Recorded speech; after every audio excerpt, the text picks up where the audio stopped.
we're back again. So, next question. Do you guys feel that by growing this food for your family and your surrounding neighbors, that this is a big enough dent on climate change that you can personally make? Or are you simply trying to set the example and hope others follow in your footsteps? This is a great question. So part of it is, we do want to set an example. That's why we do classes, we do tours. We want to be able to provide opportunities for people to see what urban agriculture looks like and how they can replicate it in their own world. That's also why we had a green wedding where we were featuring how you can have a wedding with a minimal impact on the environment. So it's something that we're really passionate about, is showing what you can do. It doesn't take a lot of money. It doesn't take a lot of time. It's the impact that you can make.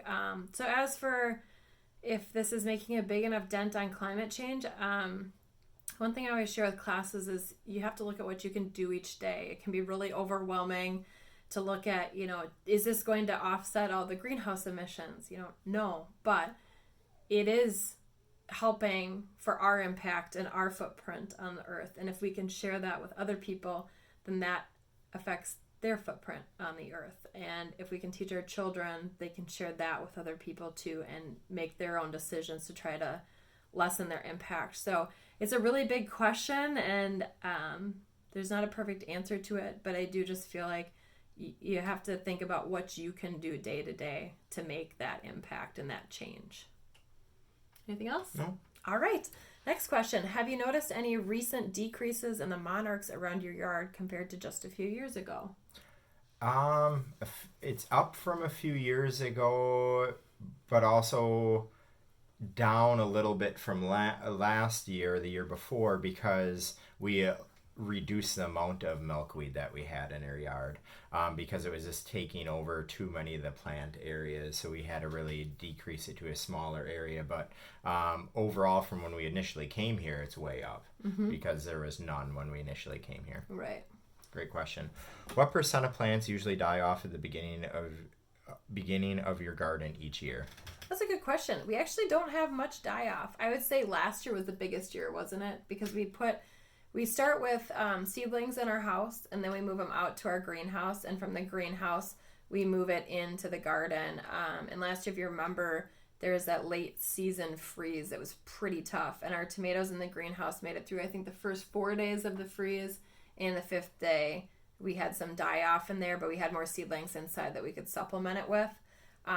So typically we don't have much die off. I think really the climate change piece is the biggest one that affects our die off. So right now our fruit trees are blossoming, and we're really hoping with this cold snap that we're not going to lose the ability for those trees to produce fruit. This happened a few years ago where there was an early thaw and then a freeze and then a thaw again, and our fruit trees had a lot of trouble that year. All right. Is there a certain plant that you think has a bigger impact on your homestead than others? I'd say we have a lot. We try to plant everything close to, with, companion planting and everything. Impacts, I feel like really I'd say our pollinator or prairie out back, and then our rain garden out front have the biggest impact because it's bringing in the bees.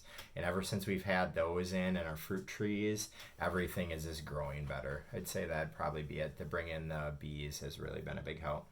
I'm just going to jump in quick. We missed a question earlier that said, what is your favorite plant to grow? What's yours? I'd say my favorite plant to grow is tomatoes. Really trying to figure out getting the bigger yields, and it's just constantly taking care of them and pruning them and looking at them from a really young age, and growing up has been really fun to grow. Same here. I love tomatoes. Nothing beats the fresh tomato off the plant. And I'd also say our mushroom logs. I love when we can go out there and get fresh shiitake mushrooms and cook them up. All right.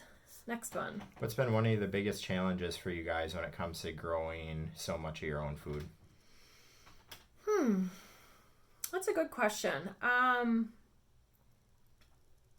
don't necessarily see it as a challenge, but I do think if you're going to be traveling, or if you have to travel for work like we have to, it's really important that you have positive relationships with the people surrounding you. So our gardens, we do have to rely on other people if we leave for periods of time, and we have amazing neighbors who come in and help us out when we have to go, and then we in turn help them out, like putting in their rain gardens or helping in their houses.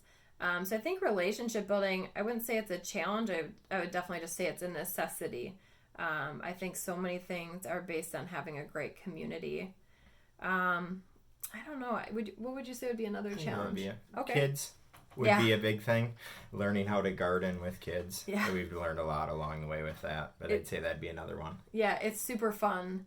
And now that they're 4 and 6, they're able to get in there and help out a lot. But having babies, you got to figure out how to tote them around while you're actually working on the garden.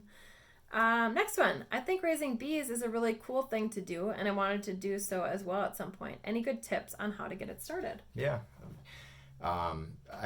Biggest is the most challenging hobby I've taken on. It's very rewarding, but definitely challenging. I'd say I did a class with a county extension, and that was really great. It was 2 local beekeepers put on the class, 7 classes over an entire year from start to kind of finish of your year with the bees, and it was incredible.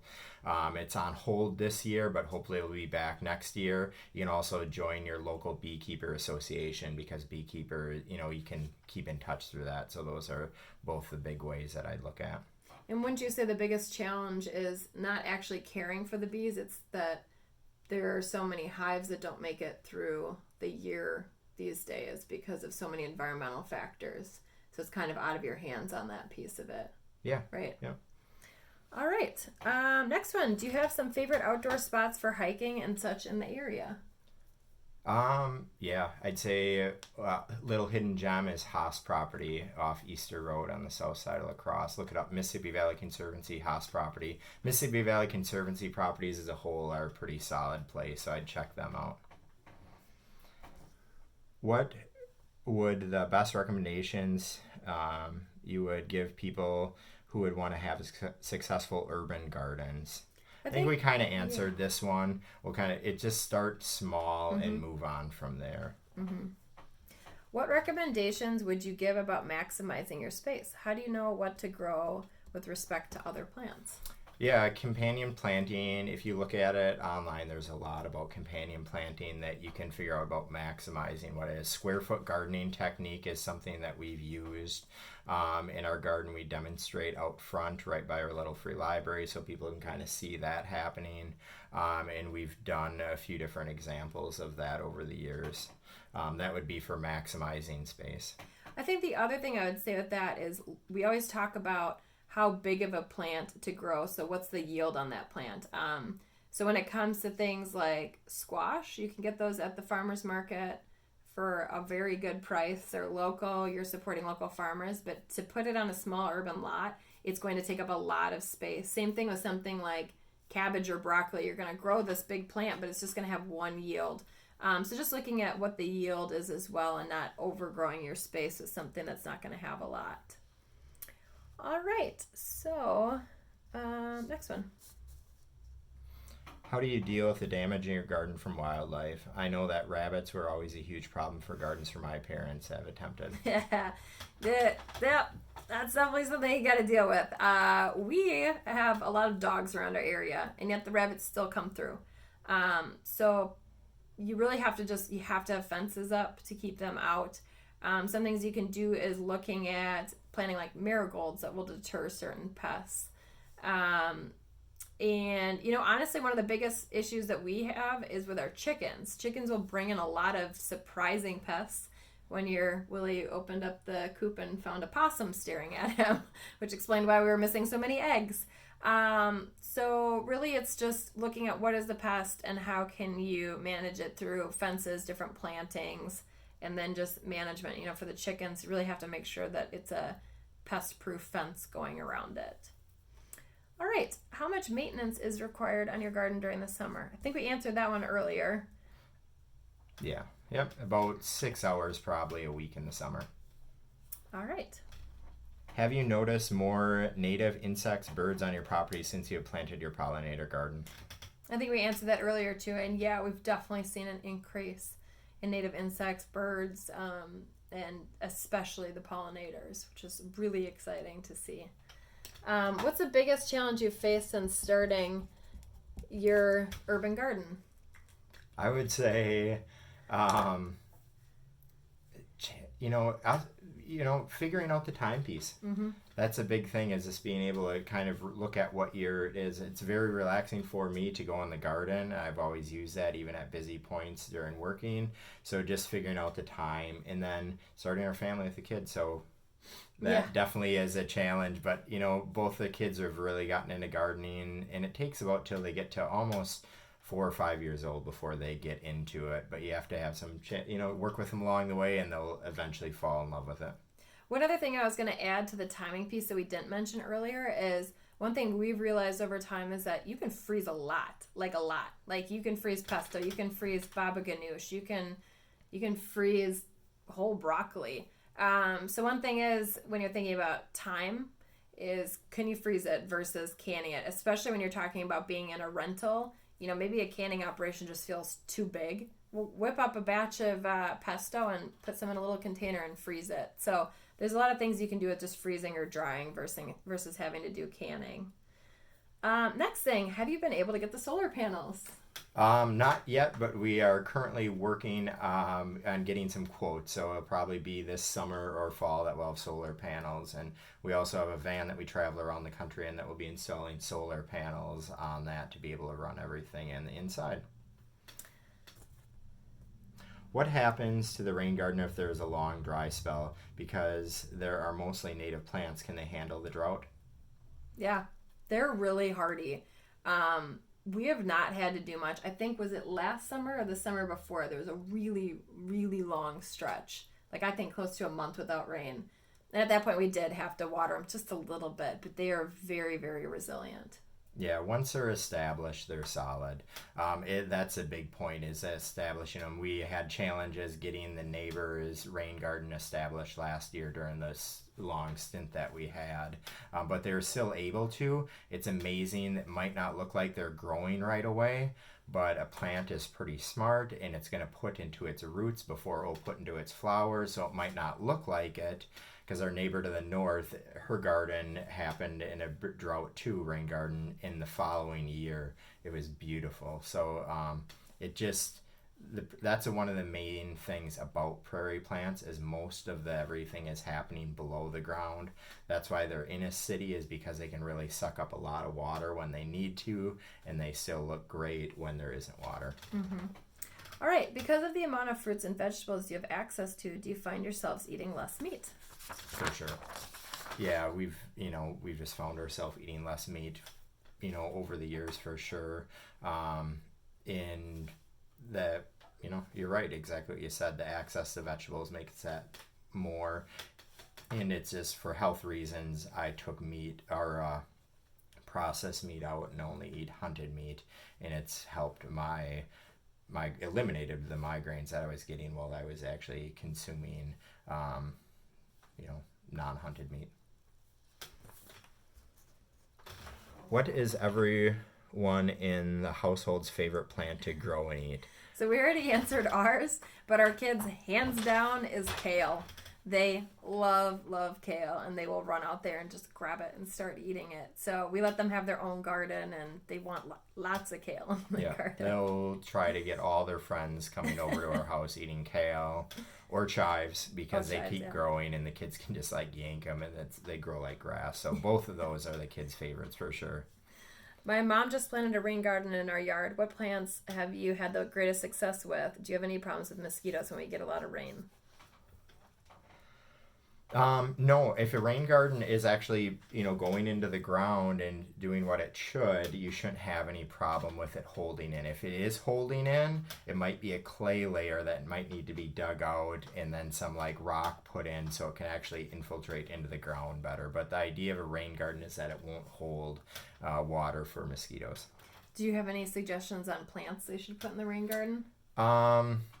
Again, we'll look at the link that I'll attach to the previous question. There's a DNR guide that gives you all the plant suggestions for it. But, some of them like echinacea or little blue stem, some really nice ones that you see in a lot of yards, even if people aren't doing rain gardens. How do you care for your amazing gardens when you're out of town? I know how time consuming it can be to tend to your plants in the heat this summer. So we talked about that before, is that we have a great relationship with our neighbors, so that is super helpful. But even pre-neighbors, what we do is we set up watering systems. So we have soaker hoses that go under the ground, and we can set those on timers. We have hugelkultur, where you put logs in the ground, and that actually helps to retain more water under the soil as well. We have elevated rain barrels. So the rain barrels will drip a little bit when it rains, and those drip down onto our mushroom logs to keep them a little moist. And then the rest of it is through a gravity hose that goes down to the lawn. And then we just have little watering hoses throughout the yard. So the big thing is putting the systems in place so that you can manage it more easily. And then the other thing, like I said, is relationship building. So do something for your neighbor, build that relationship, and then hopefully you can have a give and take there when you need help. All right, next one. You have such a wide variety of plants. What's your best advice for avoiding having one plant take over the garden? You mentioned that you have mint growing, and I know sometimes my mint can take over the garden. That is true. Yeah, you just different plants can take over different areas. Like we have all of our horseradish root in a container. Mm-hmm. We have our herb garden. It's elevated, and it's actually all done in stone. So each plant has its own little like area to grow in. But yeah, certain things can take over. Our raspberry bushes are very contained to a certain part of the yard. And end up giving them, end up giving, our raspberry bushes are all over the city of La Crosse now. Different people have them. And then we have the same thing with our hops. Our hops are rhizomes, both of those are, so they keep coming back. So it is like, figuring out dill. Once you grow dill, you'll always have it. And again, a lot of it can just be like taking out. A lot of our prairie plants show up in our cracks and our sidewalks. Those I actually use, and that's what I'm planting in our neighbors. So we did an initial purchase of a bunch of potted prairie plants from Prairie Nursery. And then since then, we've been able to get all of this stuff out of our cracks and our sidewalks, or like dividing our stuff in our rain garden and putting it at our neighbors. And it's just it's better for everyone on it. And it's something we really enjoy. All right, next is a comment. The tour was awesome. It is literally my dream to live in a house with a lot like this outside. Thank you. That's always great to get that feedback as we're sharing the stuff that we're doing here. The next is, my first question is one you've probably gotten 100 times, and that one talks about how many hours a day we dedicate. So we mentioned that already. Do you hire anyone to help care for the amount of plants that you have, or do you do it all yourselves? And then I would love to see a YouTube video of a day in the life of the Bittner family. Yeah, that would be pretty entertaining, a day in the life of the Bittner family. We did a van build, and I tried to do time-lapse shots of it with the kids helping and stuff, and eventually, hopefully, there will be a little time-lapse of that. But managing the kids has been, interesting for sure. Currently, right now, they have to be sit downstairs. That's why we'd be outside, but if we were outside with the kids, they'd be having like water going all around us, playing in their water play area. So it's just figuring that out, and maybe we'll get something together. Yeah. But again, like Katie mentioned earlier, we don't hire anyone to help out. It's our neighbors, it's relationships. People get excited to kind of help out about it. We have a compost out back, and we have three neighbors that use that. Mm-hmm. And we end up giving them soil for their gardens, and that they do with little things. And they do like 5-gallon or bucket gardens. One of them does, another one does square foot gardens, and we're just kind of passing our plants on. We'll let you know if we do that video. You've got us thinking about it. How much planning went to your layout of your property, and how do you decide where you put each plant in the garden area? Again, we actually did do a little plan, mm-hmm. And it's surprising how accurate it is. Like 10 years later, we've been here 10 years now, mm-hmm. And it's something that we planned in. Katie's a great planner. It's so awesome to have her planning. So like if I come to her with a plan and she sees it and an idea, luckily, usually I get the stamp of approval on moving forward on it, which has been great. And I would say specifically with things like chickens, you have to have them in a specific spot. You have to send that to the city and have it approved. So for example, our chicken coop cannot be anywhere else. It cannot be a foot further south. It cannot be a foot closer to our house. So some of it was determined by what the ordinances are. All right, next one. How long did it take you to get from when you bought your house to the layout that you have now? I think you just answered that. Yeah, I'd say, it took us a while. It took us, we're 10 years in. We've done some changes and altered some things over time. But yeah, I'd say, into where we wanted it, about 5 years in, we really had it. We planted a lot of stuff early on. That first year we were getting in fruit trees and stuff that takes time to establish. And now we're kind of in the second run of things. Like Katie said, we'll be redoing our chicken coop this year. All right. How much work does it take to keep up the gardens at the size they are? And we've talked about this one. It's about that 6-hour point a day in the summer. If you want to start composting, but you do not have a garden yet, do you know of a place that you could drop off my compost? Yeah. So this one here, it's actually the city of La Crosse. You can drop off your compost, go down to Isle de Plume, let them know that you live or rent in the city, and then you just dump your compost there. And they take the compost that people dump out there, and then they take all the leaves that they collect through the year, and you can actually pick up compost from the city. And it's this great compost. It's good for starting things because it's a lot of leaf. It doesn't hold up, so you kind of, if you're using it and that's the only thing you use, you need to add a little bit to it each year. Obviously, we have our own compost that we use on site and create on site here for ourselves too. Do you have any tips or ideas of how a renter can implement some of these things you have done to be more sustainable? So we talked a lot about the garden piece of sustainability, but then there's all the other pieces, and that's part of what we do too, is talk about and share about how you could just live sustainably. So one thing is, buy things secondhand. You don't have to always buy new. So look at any of the great thrift stores we have around here for clothes or housewares, anything like that. As for building, say you decide that you want to build something, maybe you're building your own compost, or you buy a house or rent a house where you want to do more, you can always go to the Habitat Restore. They have great things that you can get there. Most of our house has been renovated with secondhand materials. So there is not much in our house that we bought new. Even our carpet in our living room we got from one of the elementary schools that pulled it out after only using it for a couple of years. Last thing is, at the landfill, they have a spot where people dump off old paint cans and spray paint. So if you're looking for paint, you could go there and get free stuff that somebody just didn't use, and that's keeping that out of going to a landfill as well. So there's a lot of things you can do, and I think the biggest thing I would say is just do less. I think the biggest thing we always ask ourselves is, do we really need that?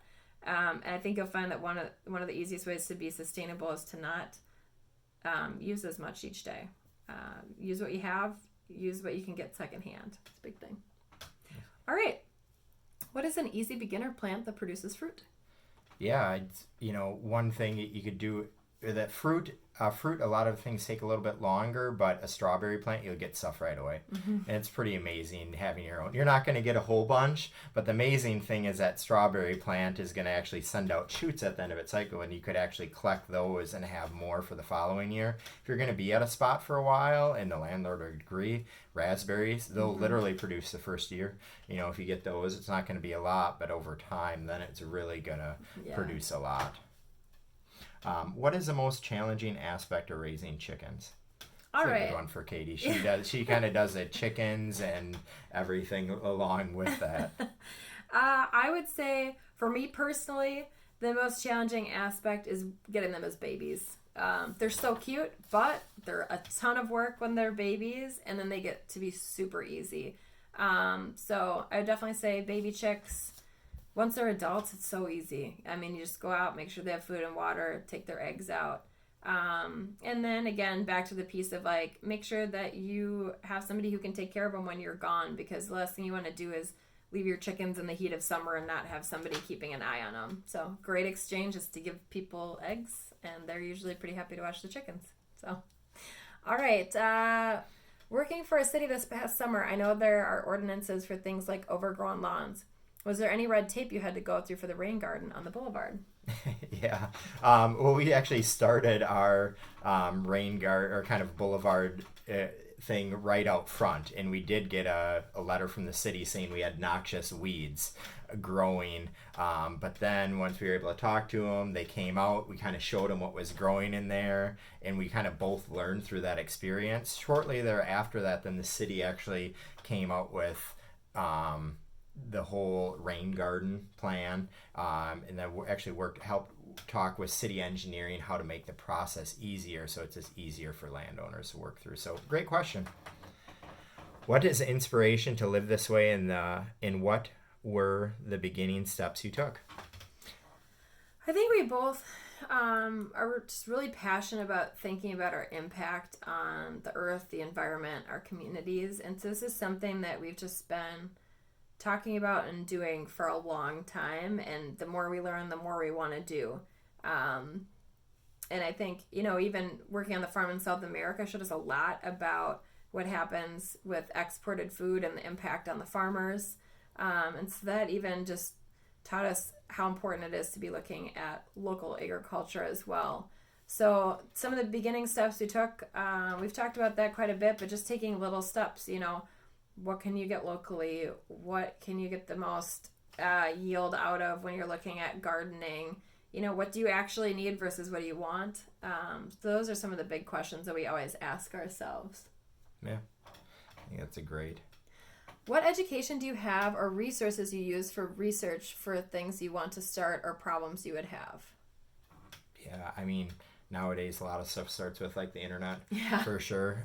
Things that I enjoy, the University of Michigan State has a really good like stuff that they send out, and I'm on a lot of those feeds that I get updates on, and they've been a great resource over the years. And then just like we've kind of said before, like, the local community garden, go there, help out with the Kane Street Garden there. They have a lot of like knowledge base right around there.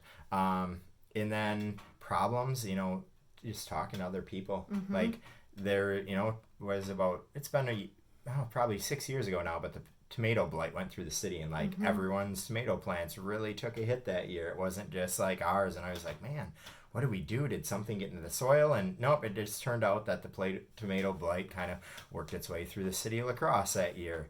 And everyone was kind of having challenges. So the other like green thumbs around the city were having challenges. So, just, talking and just a sense of community has really like learned a lot through it. And through these things and your guys' questions, we've learned a lot, which has been really great. For sure. And we'll send a list of books and some other resources of some of the things that we follow or resources that we use regularly. All right. What are a handful of plants you would recommend someone growing a limited space, time, and money? I think we answered this one a few different times. All right. Why do you think home agriculture faded from the mainstream in the first place? We just lost everything. It was just easier. You just lose a sense of like everything. It's just like very easy to go get something, and it was just like a time where really everything was needing to be done quicker, and you're looking for simpler ways of doing things. But really, like, I strive to like, do you really, trying to eat seasonally is something that we're striving to do more as a family, and that can be really challenging, like, because sure, you could get asparagus like year round, but it's traveling a long way for you to get asparagus year round. Like if you just eat it in the spring when it comes up, man, it's way better. We do freeze some of it, but like really we pretty much eat everything that comes up for like asparagus, but just really, thinking of it a little bit more. Yeah. And I would say too, I know right now probably a lot of people are in rentals, so it's not possible to grow a ton of your own food. But for me, a grocery store trip seems quick, but when you think about just being able to go in your backyard and get that food or get the stuff out of the freezer that you froze from last season, that is way faster than even a 5-minute walk or drive to the grocery store. So I think some things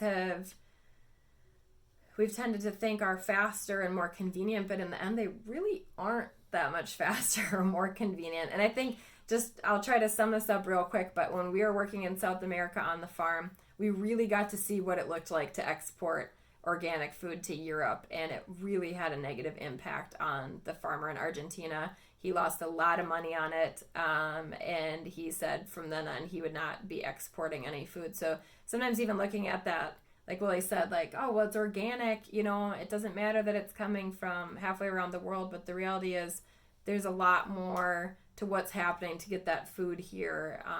So just thinking about really having stuff more local, doing more of that seasonality piece is really big on that. All right. What strategies do you have for getting people interested in starting home agricultural operations that have worked best for you guys? I think just talking, right? Like talking to people, finding out what their interests are, sharing what our interests are, doing things like this, doing the tour that you're able to see that we did at the Sustainability Institute. We've done lots of garden tours through local nonprofits. So really just, I think conversations are huge. Just being able to talk with people and share ideas. And then we learn a lot as well. All right. Any specific goals for next year or within the next 5 years? Yeah. We kind of mentioned this a little bit earlier, but we're excited to redo our chicken coop this year, using some black locust on that. Very rot resistant, and it's an invasive wood to the area, so just kind of reusing that in a good manner. We're really excited about that. Within the next 5 years, I'd really like to see us get the bees in the yard, and I think our kids will get to an age where we'll both feel a little more comfortable with that. And then I have this larger 225 gallon pallet rain barrel setup that I'd like to work on, like an aquaculture setup. It's kind of been in my head for a while now, so I'm excited for that. What is the best part about the garden?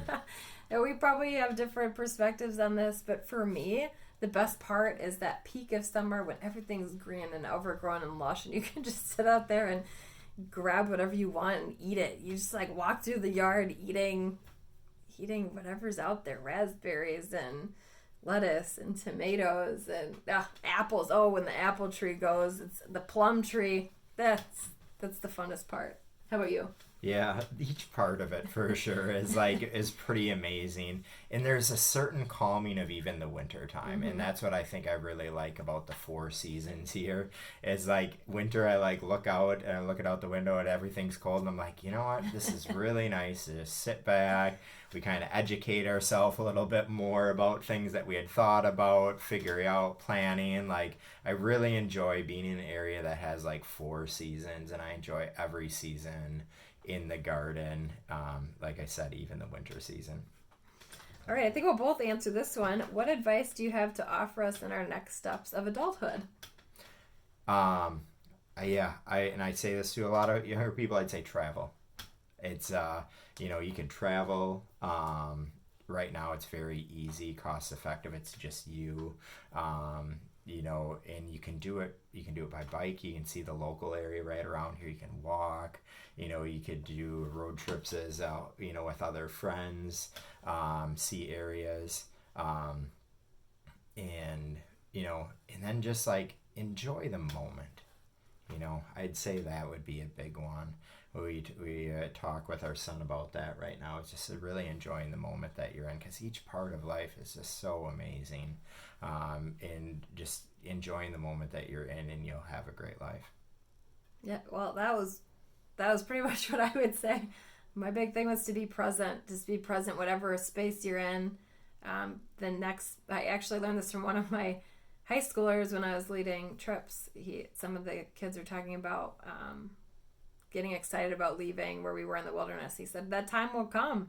Whether you want it to or not, the time will pass, and that will come. So let's just enjoy where we're at. And I thought, what wise words from a 15-year-old. And it's so true, is the next step will come. So be present with where you're at and just have fun with it and take things in. Big thing. All right, last question. What items exactly would you recommend for beginners to start with, and where can we obtain those resources? So I'll answer this one then is we're going to put a list of a bunch of links below, and that will get to this, to a lot of the resources that we use, and we'll put all those links in there. If you have any other questions, reach out to us. We're passionate about this. We really are enjoyed. We really could meet you in person, but this is a great way too, and we're learning from this too. So if you sat through this entire video now of us talking back and forth, I hope you learned some stuff. We've really enjoyed it, and reach out to us if you have any questions or even thoughts about what next things to do in life. Definitely always enjoy helping out people for sure, and give direction in life.